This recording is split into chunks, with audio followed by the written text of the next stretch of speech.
You are fucking. You are short. You know what? Take a break for you.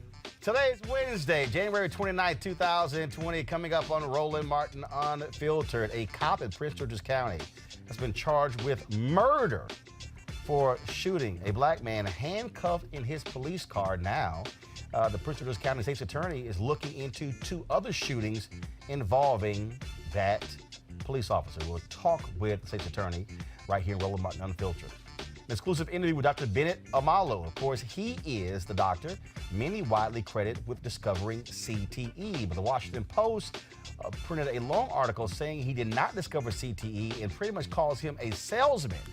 He's going to respond to their story right here. The Trump administration has plans to make it easier for banks to discriminate against black people who want loans. I thought he was doing so much for black people.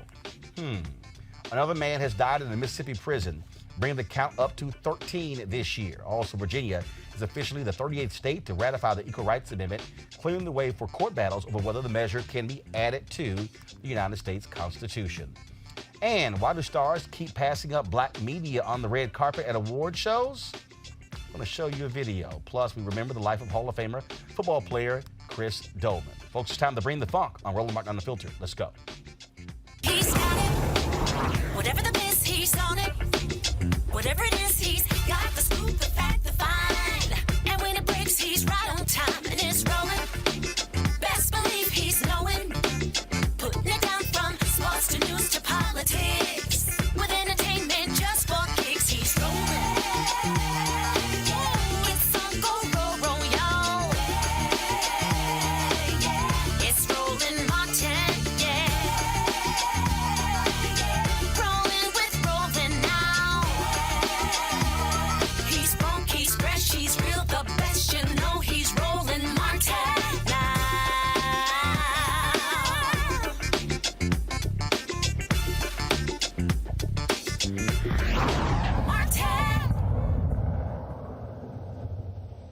All right, folks, a Prince George's County officer charged with murder after killing a handcuffed man. He is ordered held without bond today by a district court judge who ruled the officer is a danger to the community. Corporal Michael A. Owen Jr. was arrested Tuesday night, less than 24 hours after he repeatedly shot William Green of Southeast Washington, who was handcuffed inside the police cruiser. Here's a news conference held today by Prince George's County Police Chief Hank Stawinski. Our community knows that when I have the facts, you will have the facts. For the past almost 24 hours, I have remained in constant consultation with members of our Special Investigations Response Team, our Criminal Investigations Division, our Forensic Sciences Division, and our use of force experts. This has been a thorough and exhaustive review of all form and manner of evidence available to us, as well as a review of the preliminary findings of the Office of the Chief Medical Examiner for the District of Columbia. And here are the facts.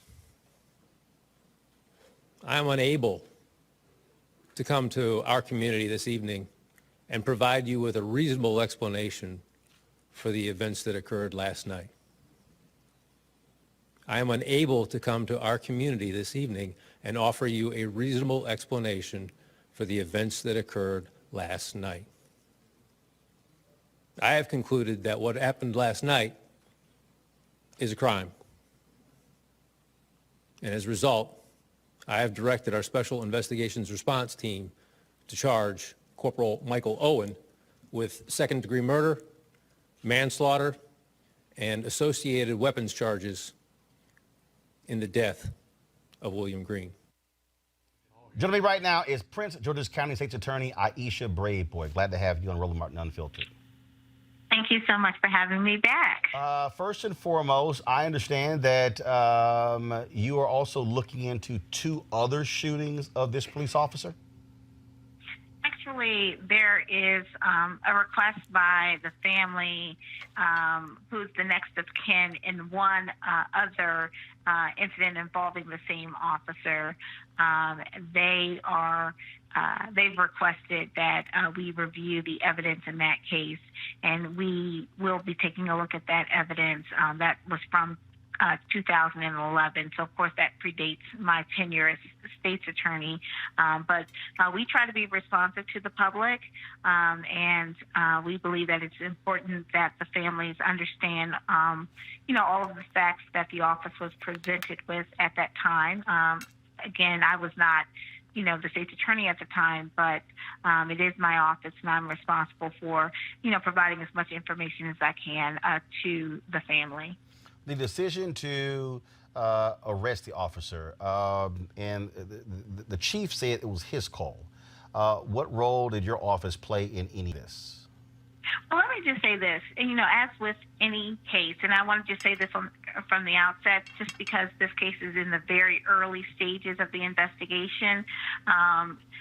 Officer Owen is presumed innocent until he is proven guilty. So the police did make a decision to charge, as they do in most cases involving criminal action. They make initial charging decisions, and then we review those charges. We screen the case. In this case, because there are felony charges, as with any felony case, we will use our grand jury process to interview witnesses, collect any additional evidence, and make final charging decisions before we move forward. Folks, this is a photo here, a booking photo of Corporal Owen as he appeared today in court via video. Attorney Braveboy, when we look at this case, first of all, a lot of people have been very shocked at how quickly this officer was charged. It is very rare to actually see that. And as you said, now it goes through the next step process. So now he was charged by the police officers, which now means that moving forward, you will now take this to a grand jury to seek an indictment, correct? Well, what we do is we collect additional evidence. So we use our grand jury process, and we ensure we are seeking the truth. And that's bottom line, with the process that our office is responsible for, that is the result. We would like the result to be whatever the truth is, and whatever the truth is, that's the direction we'll move in.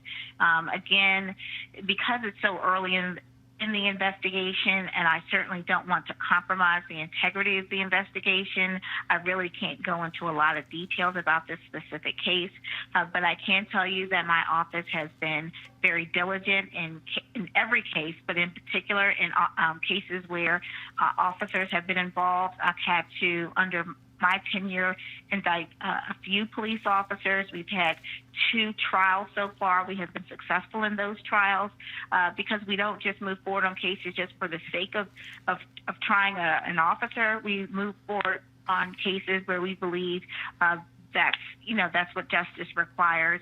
And so in this case, we are a neutral body. We are independent of the police department. We will review the evidence that they have, but we will also conduct our own investigation and make appropriate charging decisions. Attorney, you should brave boy. We surely appreciate it. Thanks a lot.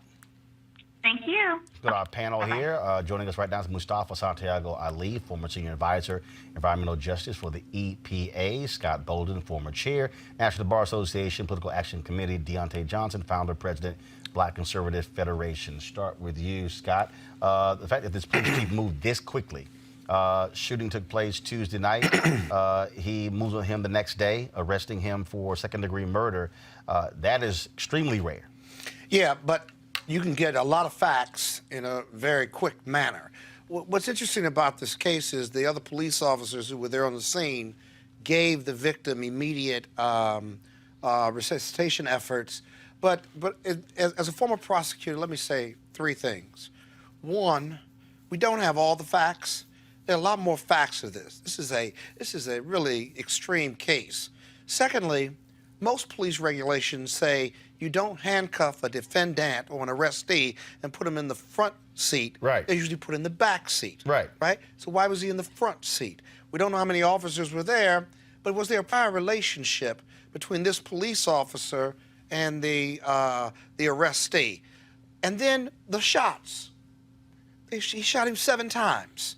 That's an execution. He shot a handcuffed man. A handcuffed 7 man. times. 7 times. Now, that's some level of anger, if you will.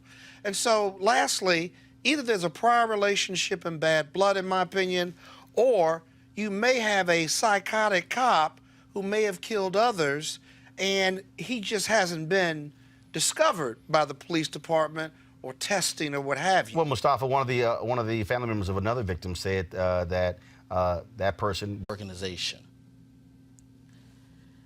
And it was a bad fire or not hypothetical. He should not have asked on the call for them to investigate political rival. There's nothing wrong with making a call. Presidents talk to other presidents. But on the call, he shouldn't have done the call, but on the call, he did not break a law. He did not. I'm sorry.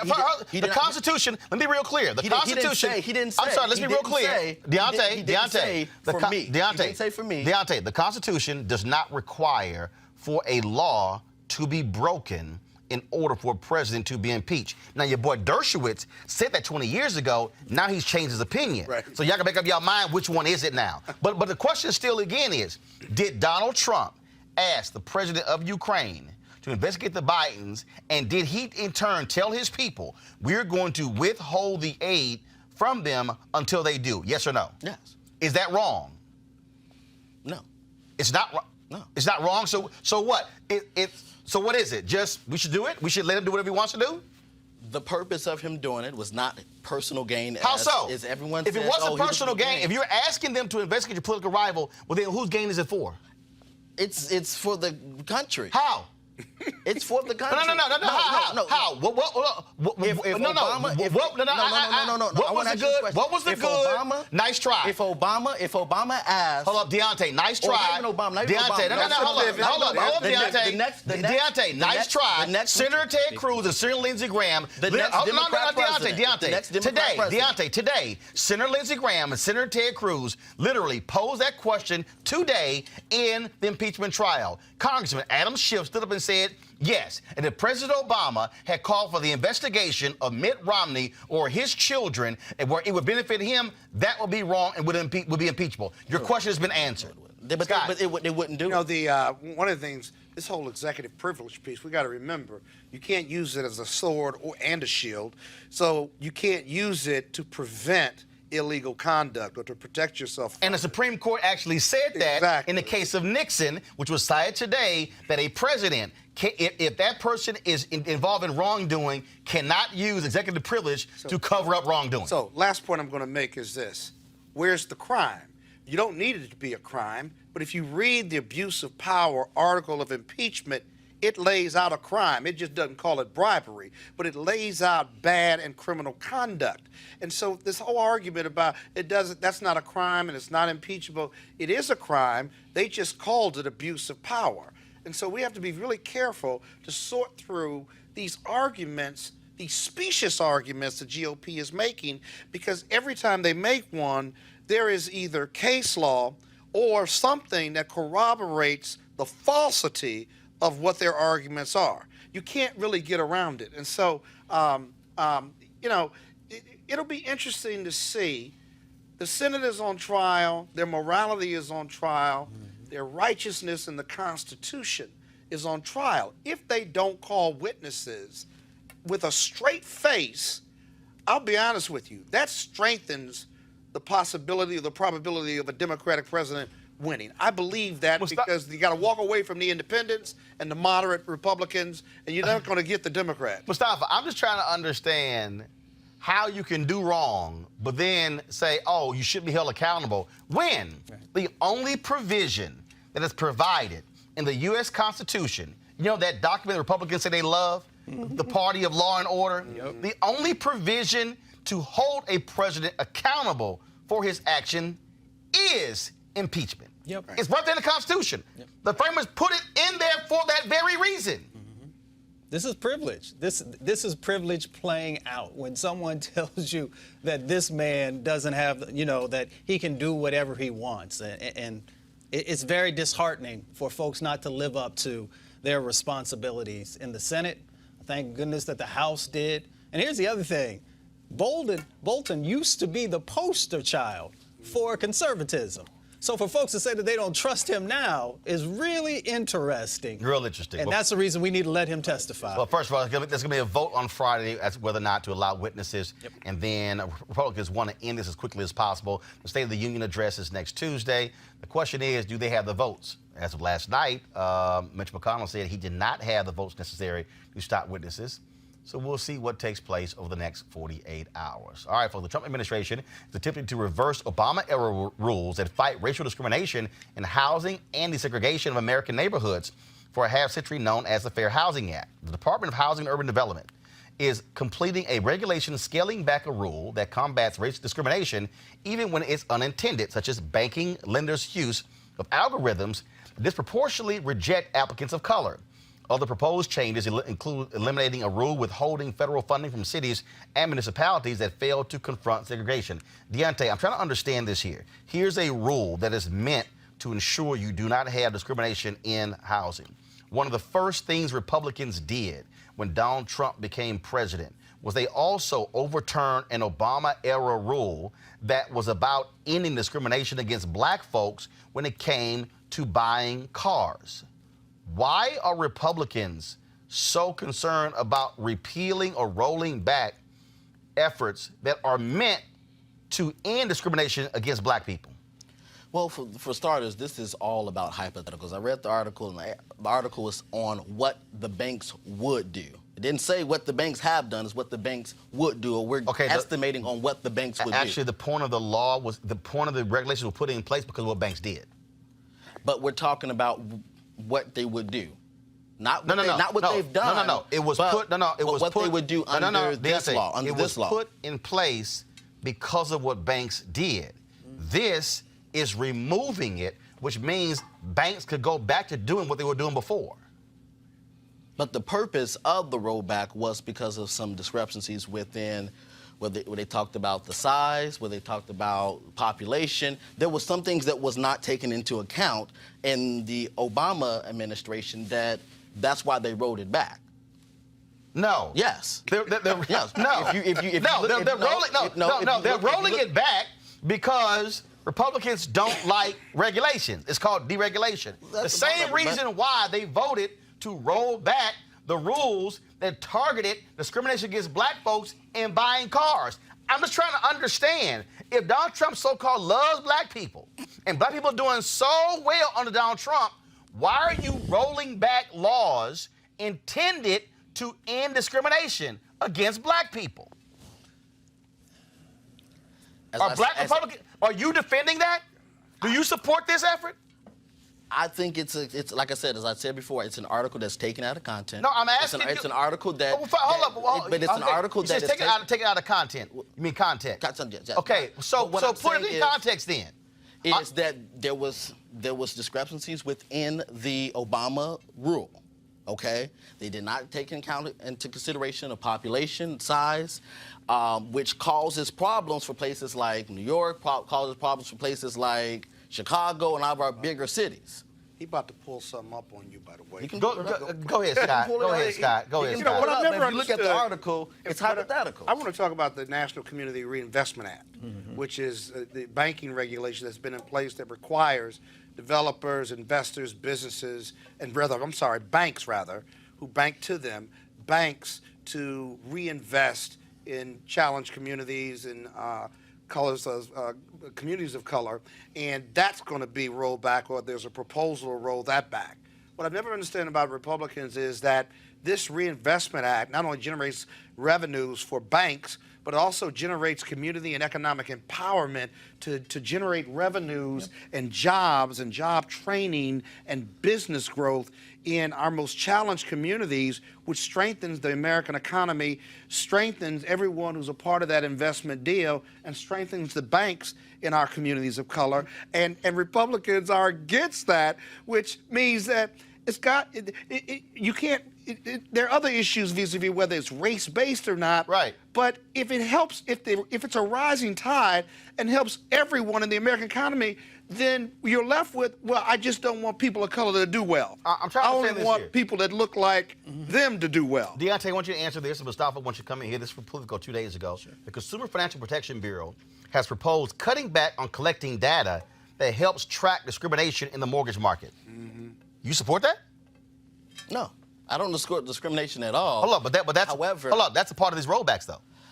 I don't support discrimination at all. However, no, but this is a part of the rollbacks. However, the article that was provided talks about a hypothetical. So hold up. That's the only article you read? No, I read other articles. Okay, but right it here. talks about How hypothetical. can you prevent redlining if you don't have the data? I mean, right? How? Mustafa. I mean, look, you deal with this again. Yep. The Consumer Financial Protection Bureau, Yep. which Donald Trump has gutted since he was president, has proposed cutting back on collecting data that helps track discrimination in the mortgage market. That's according to this Politico story from January 25th. Go ahead. Yeah, I mean, this is really simple, and I don't know why Republican brothers and sisters don't get it. Maybe they do get it, and the reason they're moving forward. This is an attempt to limit power inside of communities. If you are able to garner real estate and build wealth, then you can strengthen your communities. If your communities are strengthened, then they no longer have to deal with all of these other types of things that are going on. They can focus on voting. They can focus and have free time to be able to attend meetings, all these various things that actually help to hold people accountable. And here's the other thing. Since you wanted to raise President Obama's name, so since President Trump has come into office, last year there were 4 million housing discrimination cases. And every year since he's come in, it's increased by 8%. So let's talk about that for a second. If folks are actually trying to do the right thing and help protect folks. So you can go ahead and Google that. Also, answer this, Deontay. This is from the same Political story. This is the Fair Housing Act. The act outlawed discrimination in housing. It also required communities to work to end segregation. But a government audit in 2010 found that HUD's enforcement of the law was largely ineffective. Obama addressed that in 2015 by requiring local governments to track patterns of poverty and segregation with a checklist of 92 questions to gain access to federal housing funds. That's what Trump wants to roll back. There's him and being cautious, like, nah, you don't need to fill the form out. So, to Scott's point, how do you know there's discrimination if you aren't tracking to find that out? So, in essence, forget all the data, no need for any of that. It's just going to happen. How do you do that if you don't have the data? We should have the data. I am not saying that there should not be data. Okay, Deontay, I'm confused. I'm not saying there should be data. You're saying it shouldn't be, but the rollback is to stop collecting the data. What I'm saying is when we talk in percentages of the bank, when we're talking about the banks, that's all hypothetical. That's all I said was that it's a hypothetical of what the banks could do. No, it's not. We is. literally have 100 years of history. Did you have a problem buying your house? Hell yes, I do. Hold on. No, see? Okay. See?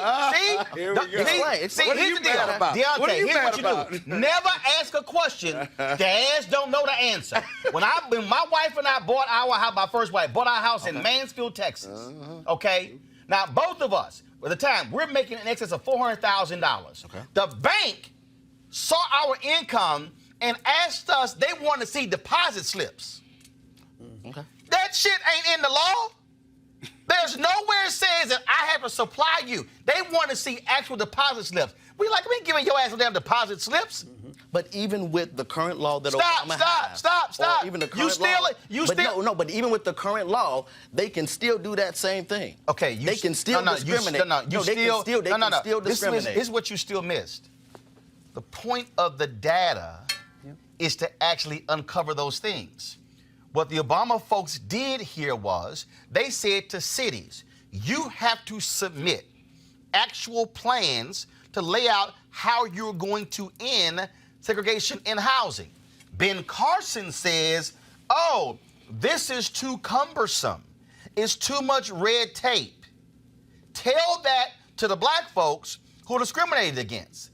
Tell it to the black people who lost 53% of all black wealth due to subprime loan crisis. If we did not have data, we wouldn't know those things. You're unable to prove discrimination if there's no data to actually show it. So, for them wanting to sit here and roll it back, that's exactly what it is. And here's what's interesting.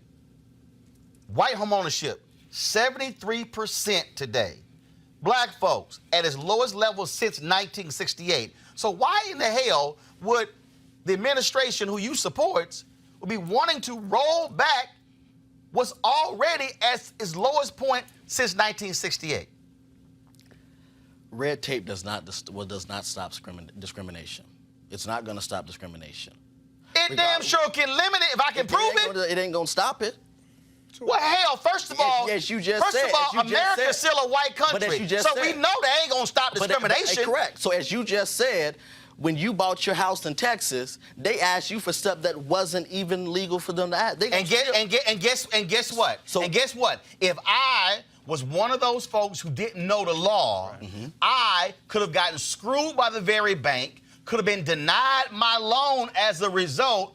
But when I let their ass know, they realized I'm one of them Negroes they were afraid of when they allow us to read. Just because I was able to get my loan does not mean, Mustafa, other black folks have not been able to get their loans. To your point, when you're able to show the level of housing discrimination that we've seen in this country. Go ahead. So the best thing that you could do is educate more people. So the best thing I can do, Deontay, the best thing that I can do is to educate people, have lawyers on, and fight the Trump administration from rolling back these sort of procedures, which actually help folks. And what you are doing are making excuses for Trump. You cannot tell me during the Obama administration that these problems did not happen. Dude, let me read again. But you cannot. Stop. Let me read slower. You can let me read slower. But you cannot tell me that those problems did not happen under the Obama administration. Slower. You cannot tell me that people was not discriminated when they went to the banks of the law. I'm going to take my time to read this. Read it. The Fair Housing Act outlawed discrimination. Let me go to a paragraph earlier. Obama tried to add teeth to the Fair Housing Law, which passed in 1968 within a week of the murder of Martin Luther King Jr., as deadly riots swept through largely black neighborhoods and cities across the country. The act outlawed discrimination in housing. It also required communities to work to end segregation. But a government audit in 2010, Obama had been president, since January 2019, let's say 2008, found that HUD's enforcement of the law was largely ineffective, meaning that from 1968 to 2010, HUD's enforcement of the Fair Housing Act was ineffective.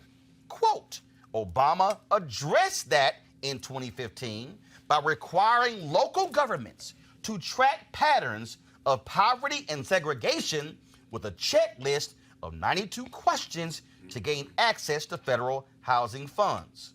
Now, allow me to translate.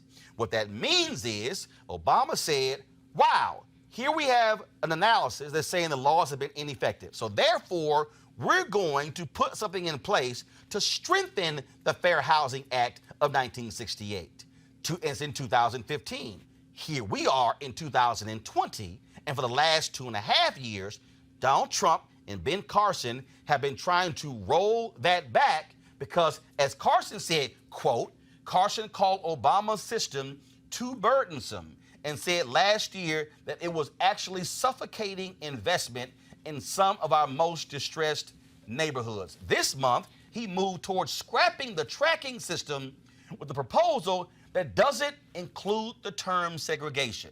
Now, please explain to me, how will you be able to ascertain if there's segregation in housing if you strike the word segregation and you get rid of the tracking system to actually track segregation? Please, take your time. What I said, and I'm going to repeat myself, is regardless of whatever red tape, whatever regulation is there, it's still not going to stop segregation. I mean, not segregation, it's still not going to stop discrimination. So, I'm sorry, so let me ask you a question. So do you want to, so your argument is that because discrimination will never be stopped, we can't lower it? No, but we can't lessen it? But what you're saying we can't bring it down? But we need to fight to make sure that it's stopped in much way we can. But what I'm saying is, you saying, and this article is saying, is that because the Trump administration removed the red tape, or because the Trump administration removed the regulations, that it's going to cause an uproar and the banks are going to start discriminating against black people again. I'm sorry, Mustafa, Scott, do we not have history? Documentation. When, since, do we not have, first of all, Deontay, since you, let me just open a straight up can of whoop ass on your argument. Go ahead. When the Shelby v. Holder decision came down from the Supreme Court and they gutted Section 4 of the Voting Rights Act, Scott, what did Republican legislatures do all across the country? What did they do? Start suppressing the vote. Suppressing the vote. Voter ID. Locations. Gerrymandering, closing polling locations. If you have the wrong information, Shelby v. Holder, 1,200 voting locations across the South have been shut down. Why? Because after Shelby v. Holder was gutted, you didn't have pre-clearance of the Department of Justice cleared any election changes. So what does that tell you, Deontay? There's history. So when the law was eliminated, Republicans quickly moved to disenfranchise black people. There's your history. Lesson for today. Scott, final comment. Well, I think you said it all, quite frankly. But what difference does it make whether it happens under Obama or under Trump? It's wrong. Let me give you a better argument for you as a Republican. I don't mean to be offensive. I'm a business Democrat. You don't like the 95 questions you got to go through, that's red tape and stuff. Why don't the Republicans not? Our goal is to get 20,000 of our fans contributing $50 each for the whole year. You can make this possible. RolandMartinUnfiltered.com. Join Dr. Jackie Hood Martin as she engages others to think like a leader. Are you looking to enhance your leadership or that of your team in 2020? You can join her newest online course, the Mastermind Group, How Successful People Think. She will be your guide as you learn timeless leadership principles to apply to daily living. The offer expires February 28th, so register at www.livetolead.com/Leesburg. That's livetolead.com/Leesburg. Since 2005, when Dr. Bennet Omalu first reported finding widespread brain damage in a former NFL player, concerns about CTE have inspired a global revolution in concussion safety and warned of a crisis for America's most popular sport. Omalu's discovery, which was initially ignored and then attacked by NFL allied doctors, inspired scientific research that forced the league to acknowledge a link between football and brain disease. But according to a recent story published in the Washington Post, there's consensus among a lot of folks in the brain science community that Omalu routinely exaggerates his accomplishments and dramatically overstates the known risk of CTE in contact sports. They also believe that Omalu did not discover or name the disease. Joining me right now to respond to the Washington Post article in this exclusive interview. The first time he's commented since it was published is forensic pathologist and neuropathologist Dr. Bennet Omalu. Doc, welcome back to Roland Martin Unfiltered. Hi, Roland. How are you? Thank you for having me. So the Washington Post dropped this story, and the first thing they say is that you have overstated the fact that you discovered CTE. They also said, according to these various scientists, that you didn't even name it, that that name has existed for decades. How do you respond? Okay, how I responded 18 years ago, these were the same claims the NFL made. But the NFL did not go to the pages of a newspaper. We went to the scientific domain. They published a scientific paper, and I responded. And that crushed it. And suddenly, they are coming back in a very dubious way to go to the pages of a newspaper and make claims that are very reckless and very dangerous. The moment you begin to attack scientists like myself on the public domain, that is not good for science. You come up with a hypothesis, like I did in 2002 after the Mike Webster case. Before Mike Webster, we knew of dementia pugilistica. So the NFL attacked me and said the Mike Webster case was not dementia pugilistica. I said, yes, it's not dementia pugilistica. Then what is it? That we may be getting it wrong. We've always believed this only affected boxers, that it did not affect only boxers, that it affects everybody who has suffered from traumatic brain injury. And instead of calling this disease dementia pugilistica, we had to give it a new name. The big question was, what name do we give it? I couldn't call it dementia footballitica or Mike Webster's disease or football dementia. I had to give it a name with a name that is already in the literature. Because if I don't give it a name that is already in the literature, it wouldn't pass the Doleman principle of law. It will be dismissed in the court of law as a novel idea. And so to say, oh, because I wasn't the first to use the name that I didn't discover a disease, there's a word I want to use, but I don't want to use it here. It's irresponsible. It's reckless. Why do you think they did not make these claims on the pages of a science journal or a science paper? Because no journal will publish that. That is very silly and stupid. So my comment is we need to ignore such reckless claims. And I think the colleges of physicians across the world should speak out and condemn such cowardly acts. So, Doc, I got to ask you this question. I got to ask you this question. So this is what the Washington Post says. Omalu did not discover CTE, nor did he name the disease.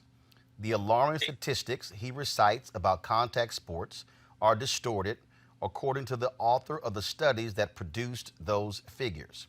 And while Omalu cultivates a reputation as the global authority on CTE, it's unclear whether he is diagnosing it correctly, according to several experts on the disease. Okay.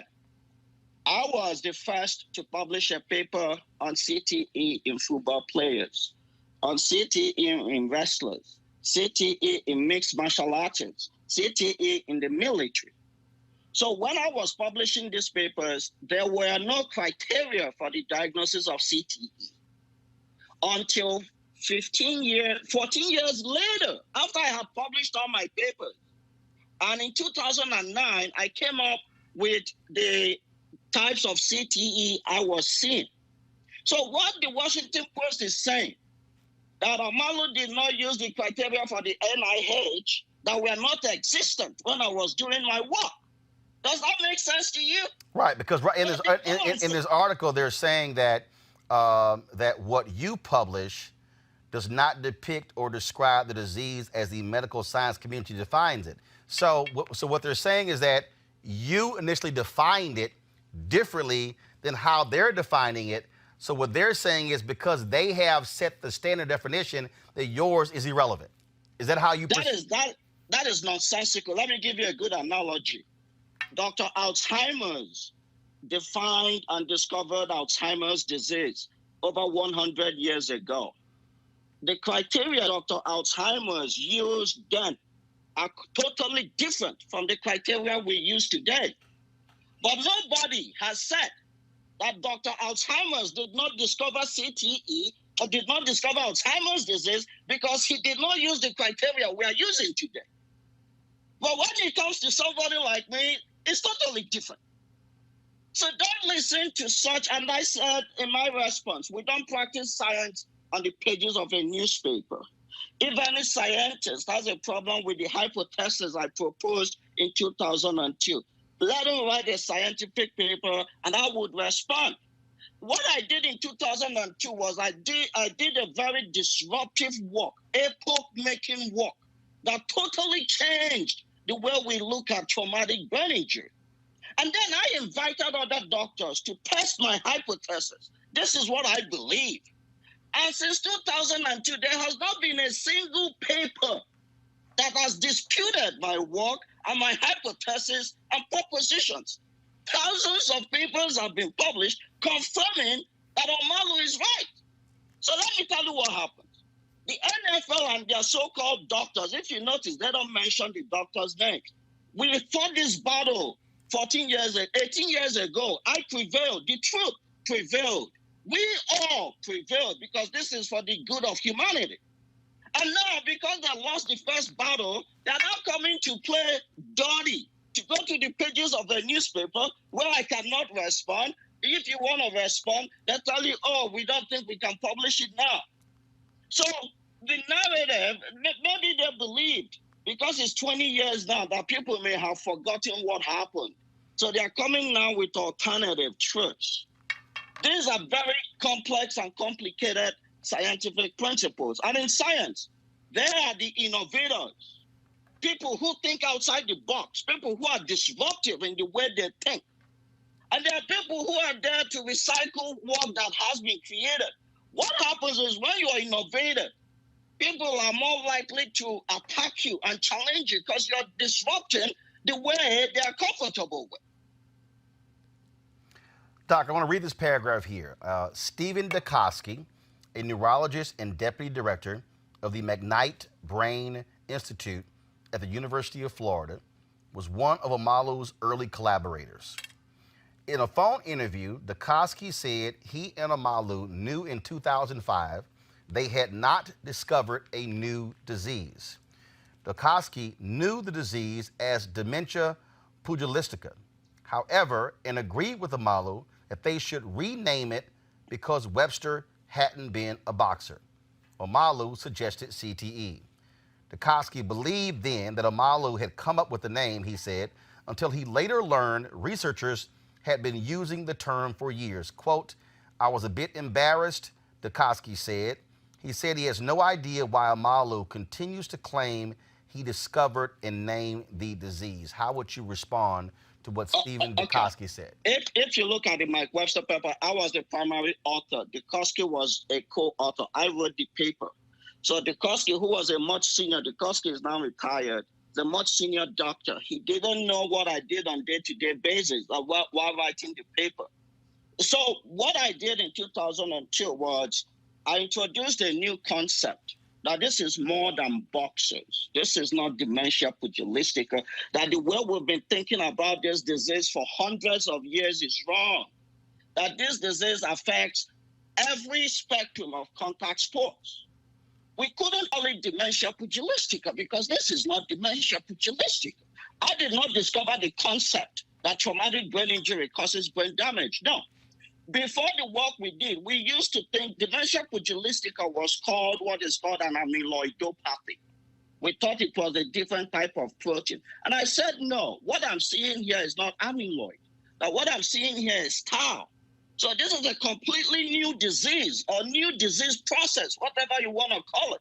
We couldn't call it dementia pugilistica.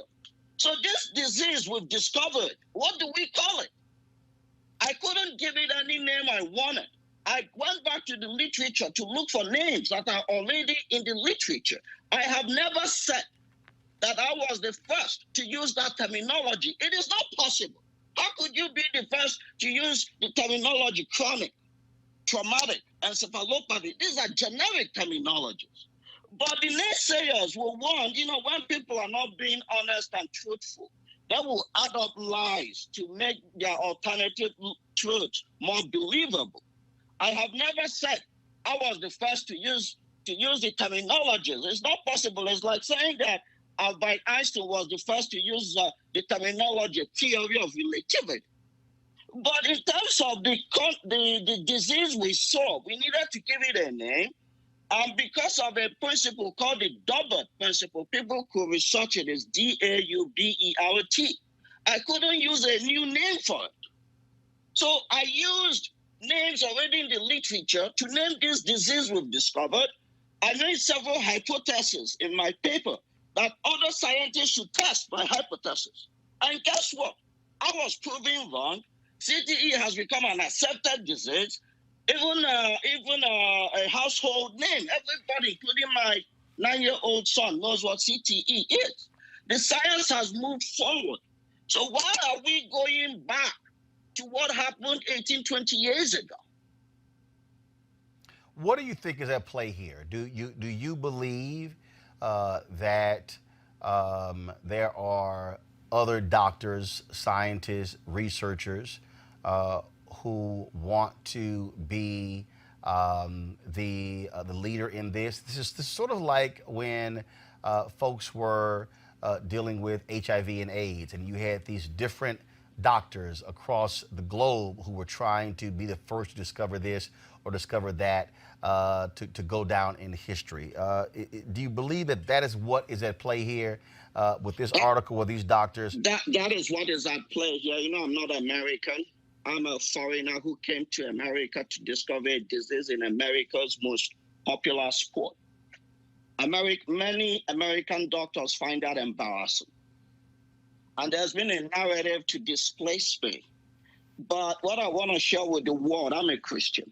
Today, I performed 9 autopsies. I'm very aware of my mortality. Look at Kobe Bryant died last weekend. I could be dead tomorrow. What does it beget you to inherit the whole world and lose your soul? Because you want to be recognized for something Omalu was recognized for, you're willing to destroy Omalu's name just for your own self-aggrandizement. That is what is called wickedness. And people should see it for what it is. This happened 18, 20 years ago. I've moved on. What I'm working on now is how to find ways to diagnose CTE in living people and to treat CTE. I've moved away from how CTE is diagnosed. Let other people take care of that. I'm moving on to the next frontier.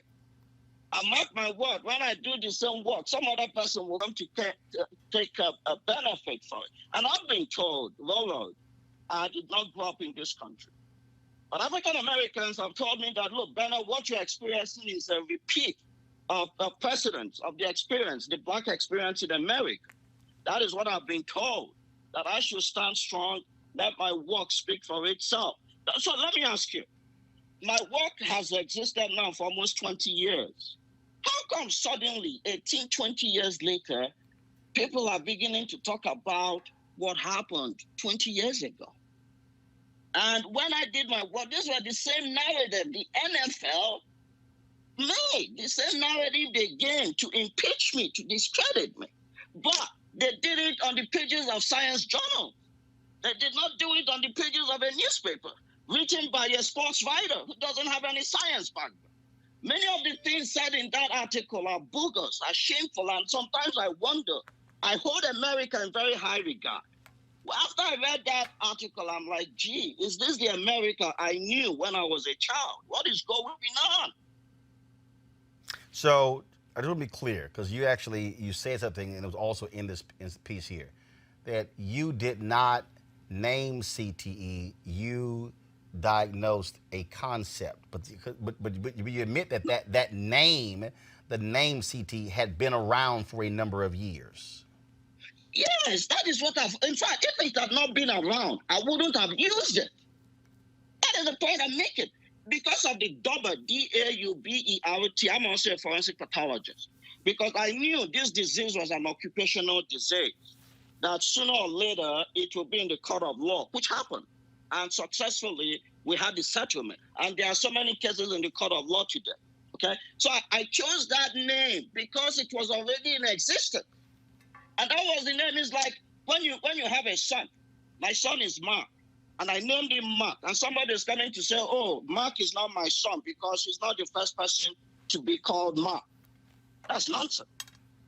So the name had been there, and I had 26 names that I found in the literature, and I selected chronic traumatic encephalopathy because it sounded very erudite. It had a good acronym.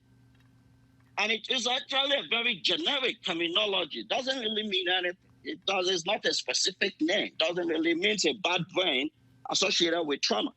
So I said, this is the terminology I will use. And I said to the world, this disease I'm proposing to the world that I saw in Mike Webster's brain, I will call it chronic traumatic encephalopathy. And this is what I believe caused it. Repeated banging of his head, concussions and subconcussions. Let the world go test it and prove me wrong. The world did not prove me wrong. In fact, I've been recognized. People have said, Bennet, oh my gosh, you were very successful. How did you come up with this concept? So you now notice, rather than debating the concept, the disease with me, they are now moving away to the periphery to pick up things that are immaterial, that don't really make any sense. Why don't you engage me in the debate? What is CTE? I said, there are many, many more. If you go back to my first paper, that I believe this disease was an epidemic. Guess what? The same Dr. McKee that is criticizing me did a study and found that almost 99% of the retired football players have CTE. If you go, I wrote an op-ed in the Daily Mail newspaper 2 months ago. They discovered that soccer players in Scotland have a higher risk of developing dementia and CTE. I was invited. I wrote an op-ed. And guess what? Today, Scotland is limiting heading in soccer. The same thing in America. I said no child under the age of 18 should head the ball. Guess what? The Soccer Federation in the United States has reduced had stated no child under the age of 12 should head the ball. So everything I've pronounced, everything I have said, people have validated and reproduced on the pages of scientific journals. So what is the problem? Dr. Bennet Omalu, we certainly appreciate you taking the time to share with us your thoughts and give us an exclusive interview responding to this Washington Post article. Thanks, sir. Thank you so much, Roland. All right. I want to go to my panel, Mustafa. Again, you look at this Washington Post piece. Yeah. All the different doctors here, and I think if you look at it, and the reason I use the AIDS example, I mean, I remember all of these folks were clamoring who discovered what and who was going to find a cure and who, all these different, and it was a battle because it came down to who eventually, for history, will be the one who gets the credit. Do you think that's what is at play here? I think there's a strong possibility that there's something like that that's going on. But also, we know that also with who found things, there are resources that are tied to that. And, you know, sometimes that is it all, you know, there's a connection that's there. Well, it's in this article. In this article, to that point where the perfect example, I'll read from what the Post reported. The National Institute of Neurological Disorders and Stroke recently launched a $16 million effort to study CTE in people who are still alive. It involves 50 investigators at 17 institutions. Omalu said he believes racism also played a role in his not being included in that group. Then they say, NIH says that as a matter of policy, they cannot discuss applicants for a grant other than those who received it, but that the grant-making system is entirely transparent. Omalu is trying to also raise his own $10 million to fund a clinical trial on this whole issue. Yeah. A lot of dollars that are attached to research When I used to work for Congressman Conyers, he used to always tell me, follow the dollars, and he'll tell you everything you need to know about a situation.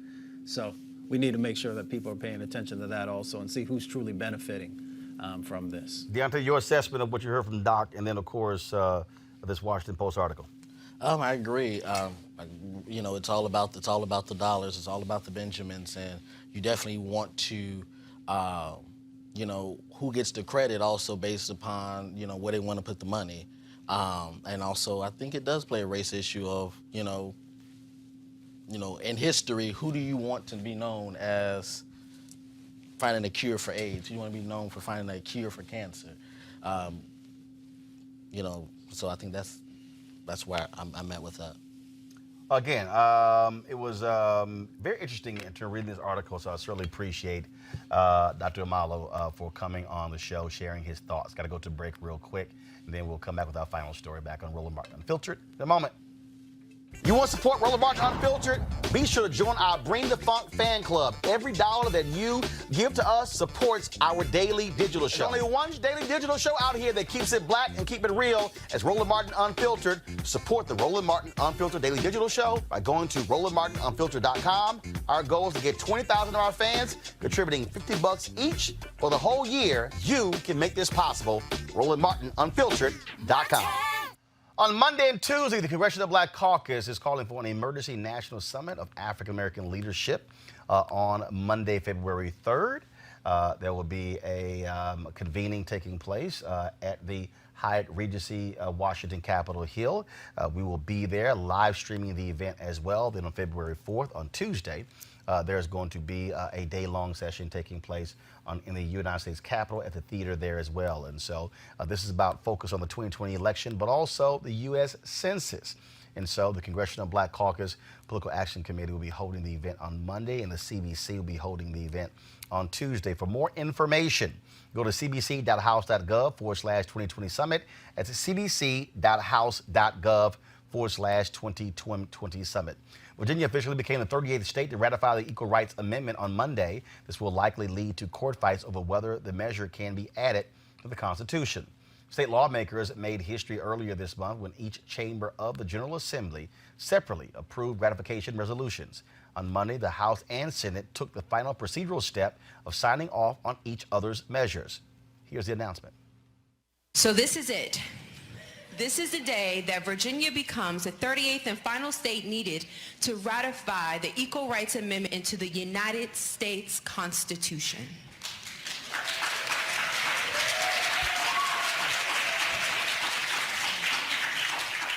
Standing here today, I know the shoulders of the giants that I stand on.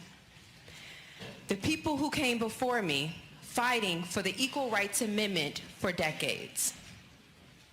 To all of you, I say thank you.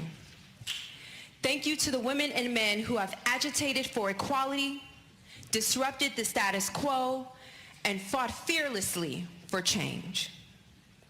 I, along with 160 million women and girls across this nation, your mothers, your daughters, we say thank you. Equality of rights under the law shall not be denied or abridged by the United States or by any state on account of sex. These 24 words will be the 28th Amendment to the United States Constitution. The resolutions on bipartisan votes overseen by Senate President Pro Tem Louise Lucas and House Speaker Eileen Filler-Corn. Both Filler-Corn and Lucas are the first women to hold their titles in Virginia. The push for ratification of the Equal Rights Amendment has been a long battle, and the future is certainly still uncertain. All right, folks, the Grammys took place on Sunday. And what is happening there, of course, folks, music and all the folks walking the red carpet. But one of the issues that came up again was, why is it that black celebrities ignore black media on the red carpet? Now, black media folks have been complaining about this for a number of years, not only at the Grammys, but at the Emmys, at the Oscars, all of these major award shows. how many of these publicists will simply just walk their clients by, because also what happens is they put black media at the end of the carpet. And so you go through all the major media outlets first, and then they're tired of talking. So it's like, oh, I got to get inside, and they bypass black media. Well, Black Tree Media, first of all, Black Tree Media, which has covered the show for the last 14 years, they were there with their cameras this year and actually decided to show what took place. Check this out. Hey, Gucci, come on, man. Do it for the black media, Gucci. This black-owned media, Gucci. Don't just do people. Come on, Gucci. Come on, Gucci, man. Come on, the hood right here. Hey, Gucci, I was in 6 Southwest with you. Gucci, I was in 6 Southwest. Come on, man. Do the black media, man. Don't just do Vulture. Don't just do people. Don't just do people, Quavo. Come on, Quavo. How you gonna be for the hood like that? I'm calling you.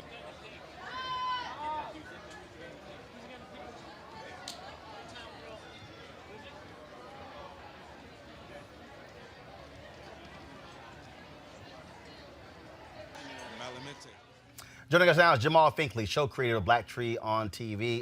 Jamal, man, you've straight up got a lot of people's attention with this, and you just said enough is enough. Yeah. I mean, as any journalist, like, you hate to be the story. I'm used to covering celebrities, and they're always the exciting story for our viewers on all of our partner networks and everything. But I mean, it was a time. It was an emotional time. Just hearing about Kobe and everything, and part of you just wanted to be like, yo. We only hear for a limited time. I'm tired of not saying anything. I'm tired of not showing it, because after all these years, it should be different, and I feel like we all play a part in that. So that's why I want to just turn the lens around this time. Like, let me just show people what I really see, because they only see the good side of it all the time. I'm like, let me just show you how it really is. Like, what the struggle is for us. And look, this is not just something that happens even at these award shows. I mean, look, we talked about it. I mean, it happens at the NAACP Image Awards. I mean, last year we were on the red carpet, and I forgot the sister's name, but she was the star of If Beale Street Could Talk, and it was a trip because her publicist was telling her, no, not to do it. We're gonna wait for, I think it was Extra or Access Hollywood, and she's literally looking at her going, okay, he just talked to me last month. And we shot the whole deal. We actually have the video of it. And so that happens. And the thing that I don't understand, Jamal, is, and I keep saying this, and I've been saying it for years, to all these black stars, you pay them. Exactly. You can say, no, I'm going to go talk for 30 seconds to black media. Yeah. I mean, it's disheartening, and when like the whole other side of it, that I was next to a string of 3 black media outlets, and allhiphop.com and The Grape and EUR Web was a bit down, and these ladies and gentlemen that's working in the industry got their hair done, got nice suits, people being paid, and it's just like, this is work. We're here to get content, to share with our viewers, to tell a story. And if you guys just ignore us like this, how do we survive? But the other deal, Jamal, let's just be honest. These same folk beg us to come on our platforms before they blow up. And then when they blow up, all of a sudden it's like, now you can't talk to us. Right. I mean, that's definitely the lineage of going from being, talking and then not. But then there's some of the biggest stars that always talk. Will Smith always talks. Tom Cruise, if you could get on the carpet, he always talks, And you look at it like, part of it was thinking about, we've had 4 interviews with Kobe Bryant, and we interviewed Nipsey, right on the eve of his death in one of his first interviews. And you think about the greatest stars because the reason, what makes them great is like the way they know the business. And when you see, a lot of people just taking us for granted and not talking to us, like it's a slap in the face. It's disrespectful, and it's no way for us to progress as media outlets, as as people that's holding their image, with some endearment to. It's no way for us to do that when we don't have the opportunities. Well, and that's absolutely it. So look, we certainly appreciate you showing that, exposing that. People need to see it, but people also just need to understand what we have to deal with in black media. And like I said, when people get in trouble, it's amazing how they got our phone numbers. It's amazing how, or when they're working on a project and they're not getting the publicity support, and it's an independent project, how, man, they all got our emails and phone numbers. Yeah, definitely. All right, Doc. There's a lot of facets to it, man. I just hope, like, this conversation, although, like I said, I'm uncomfortable being a part of the story. I mean, I just hope this conversation leads to, some bigger solutions. So just us looking in the mirror, the publicists looking in the mirror, the studios, these award show staff. Like, I think, like, everybody needs to look in the mirror and say, like, if we're going to be accountable for everything, if we're going to respect everybody in 2020, if we're going to be moving into this right direction, we need to, like, stop ignoring what's an obvious, just misfortune. Yep. All right, Jamal, I appreciate it, man. Thanks a lot. Thank you, Roland.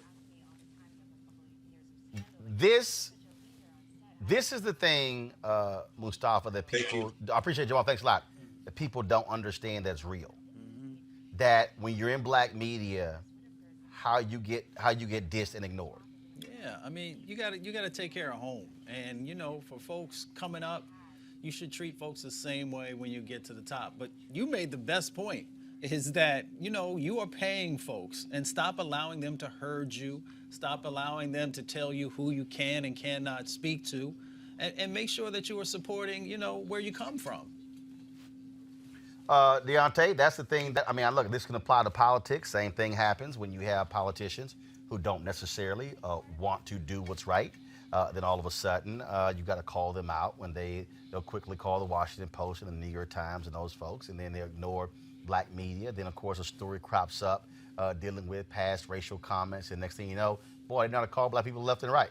I think it's the same thing even as a strategist, how hard you work to get a candidate in, and they get elected, and 2 years later, whatever, during the off year when they're not running, you hear nothing from them, or when it's a scandal, oh, they need you.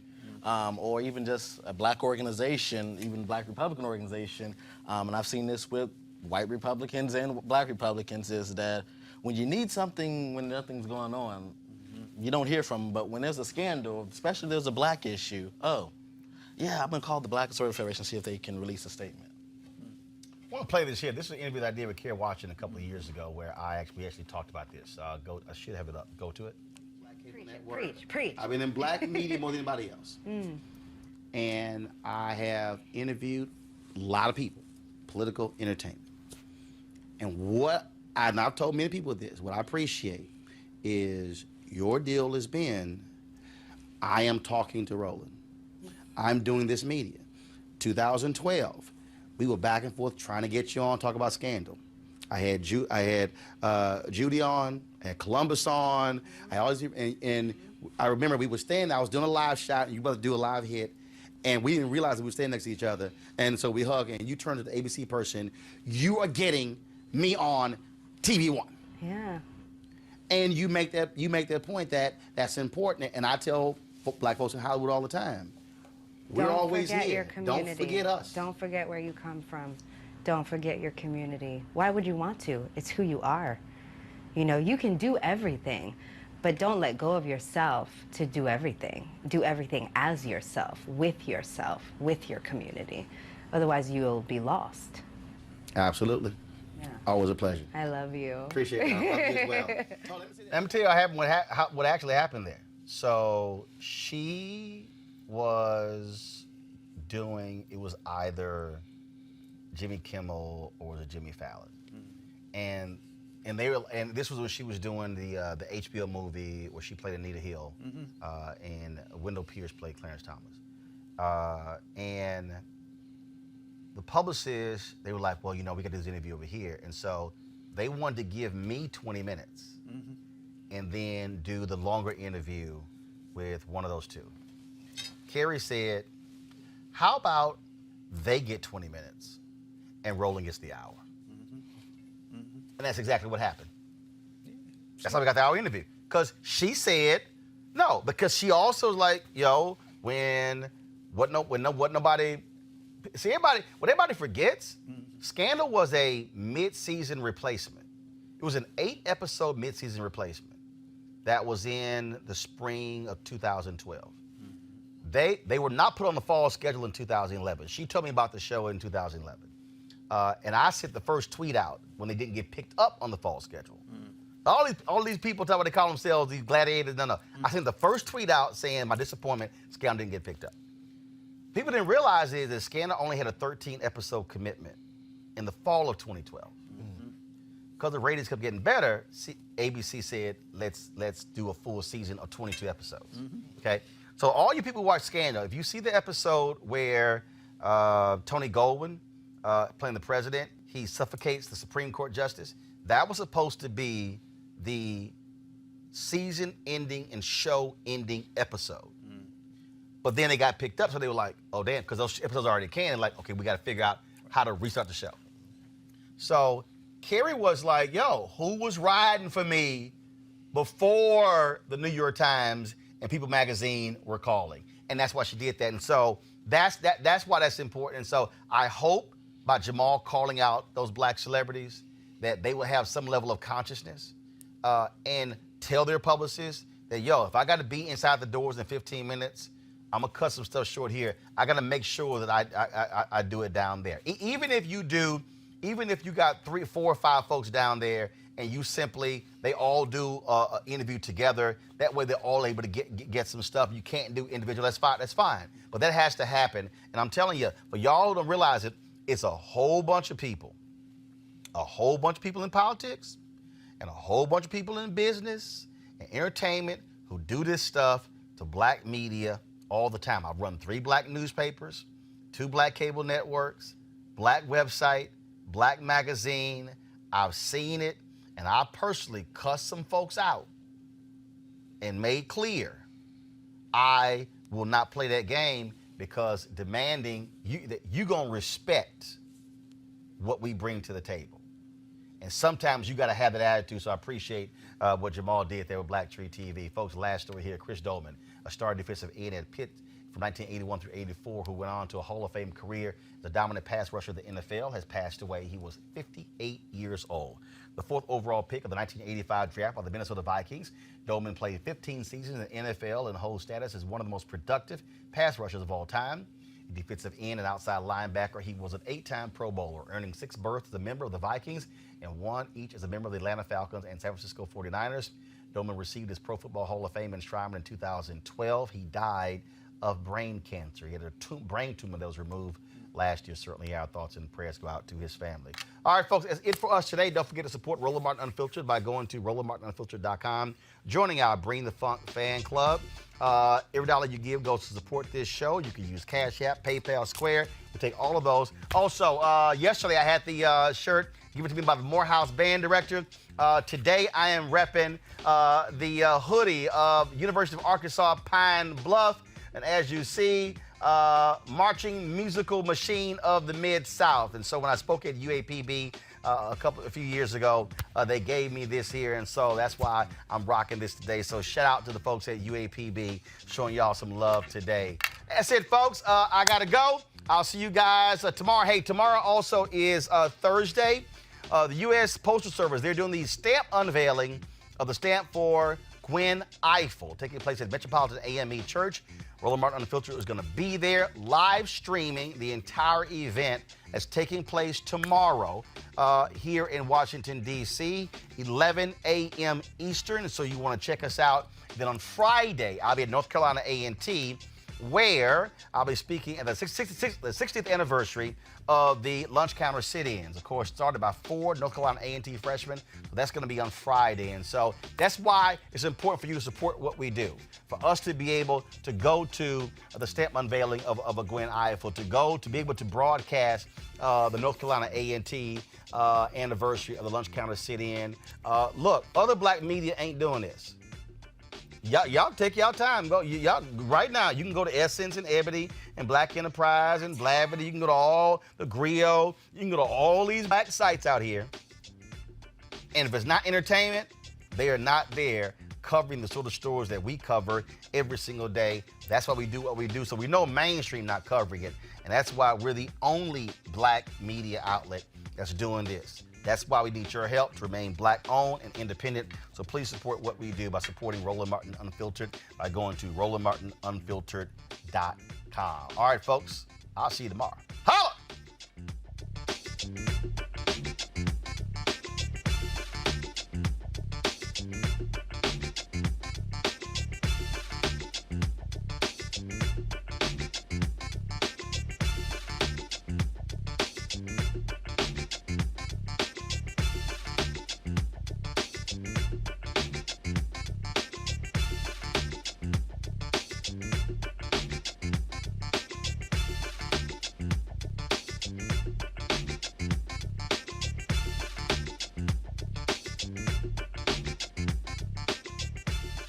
You want to check out Roland Martin Unfiltered? YouTube.com/Roland S. Martin. And subscribe to our YouTube channel. There's only one daily digital show out here that keeps it black and keep it real. It's Roland Martin Unfiltered. See that name right there? Roland Martin Unfiltered. Like, share, and subscribe to our YouTube channel. That's YouTube.com/Roland S. Martin. And don't forget to turn on your notifications so when we go live, you'll know it. Hey everybody, this is Sherry Shepherd. You're watching Roland Martin Unfiltered, and while he's doing Unfiltered, I'm practicing the wobble. Yes, I am. Because Roland Martin's the one, he will do it backwards, he will do it on the side. He messes everybody up when he gets into the wobble, because he doesn't know how to do it, so he does it backwards. And it messes me up every single time. So, I'm working on it. I got it. You got Roland Martin. Hi, my name is LaToya Luckett, and you're watching Roland Martin Unfiltered. What's going on, everybody? It's your boy Mac Wiles, and you are watching Roland Martin Unfiltered. What's up, y'all? It's Ryan Destiny, and you're watching Roland Martin Unfiltered. What up, Lana Well, and you are watching Roland Martin Unfiltered.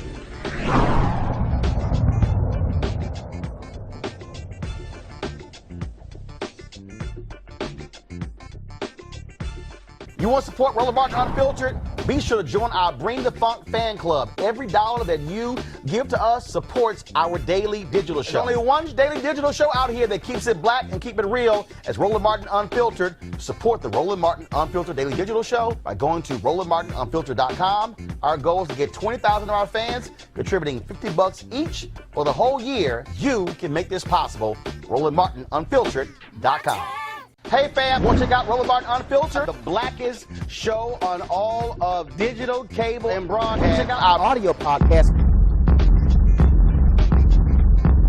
There's only one daily digital show out here that keeps it black and keep it real. It's Roland Martin Unfiltered. Press play.